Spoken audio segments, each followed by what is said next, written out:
Господине Змијанац, јавноста бурно реагираше и бара одговори што точно се случувало на така наречениот сексен рок-н-рол камп на првиот извиднички скопски одред.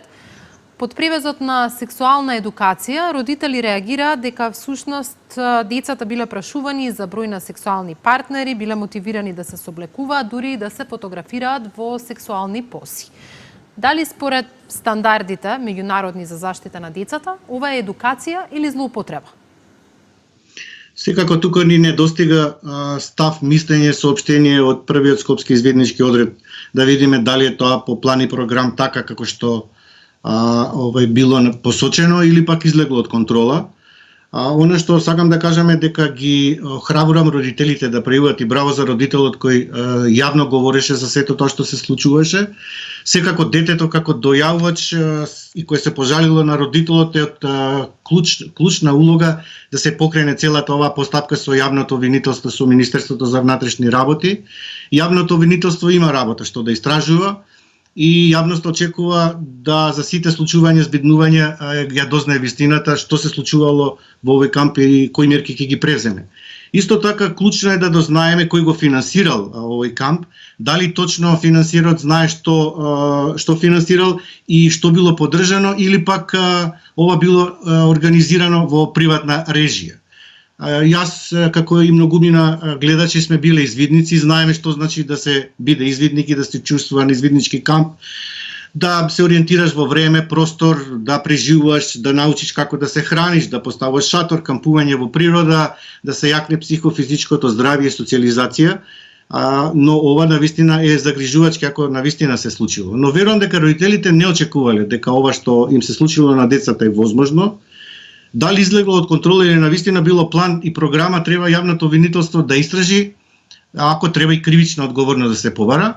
Нема амнестирање од одговорност ако ова што се случило било навистина и одговарало на организаторот и дојавувачите ги охрабрувам да ги има во поголем број за да истрагата биде навистина веродостојна. За конкретните активности, ако на децата им било посочено на лице место без притоа родителите да не знаеле што се случува, тоа е злоупотреба и манипулација, за тоа треба да се одговара. Ако навистина ова е точно што се случувало, ова е масовна злоупотреба на деца и МВР треба да поднесе јавното обвинителство кривична одговорност.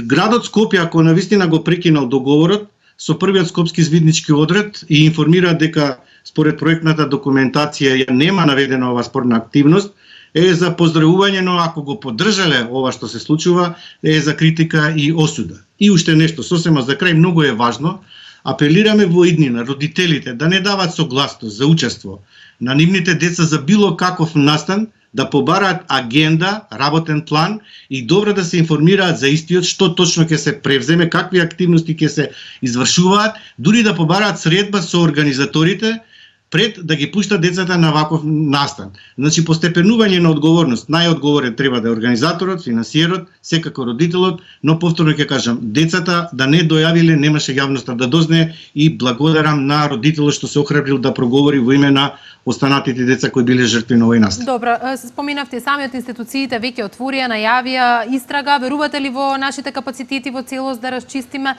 еден ваков случај кој што сериозно задира во правата на децата?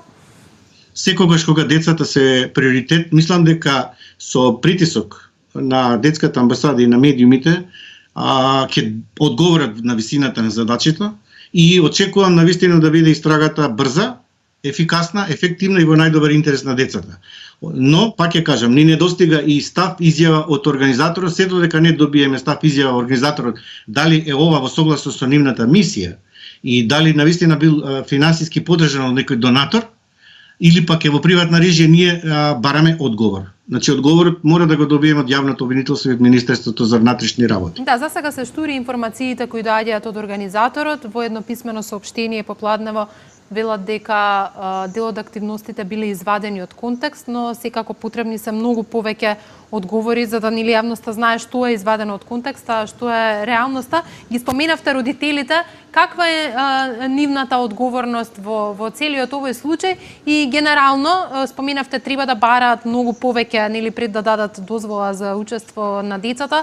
колку често вакви случаи гледате, како да речам SOS линија на која огромен број на поплаки стигнуваат на дневно ниво? Па меѓу првите 5 секогаш сексуалната злоупотреба на децата е високо на дојави. Се надевам дека овдека немало сексуална злоупотреба на деца, туку имало манипулации и злоупотреба на деца. Јас немам точни информации дали станува збор за сексуално сеопфатно образование или пак теоретска некаква надградба на децата, но она што го слушнав од изјавата на родителот, секој еден родител се е загрижен и навистина ќе мора да бидат родителите многу помобилни и повеќе во контакт со децата, за да точно знаат што ќе се случува на било кој настан каде што ќе бидат пратени децата, за да немат посттравматски психолошки последици кои може да бидат некогаш и катастрофални. Каква поддршка им треба сега на овие деца? Јас би замолил да се јават на нашиот SOS телефон. Нашите SOS оператори се достапни 24/7, 070-390-632 или 2465-316 со позивен број за Скопје 02. Веќе се информирани нашите колеги и спремни се да дадат прва психолошка помош за децата и родителите да се обратат на нашата SOS линија.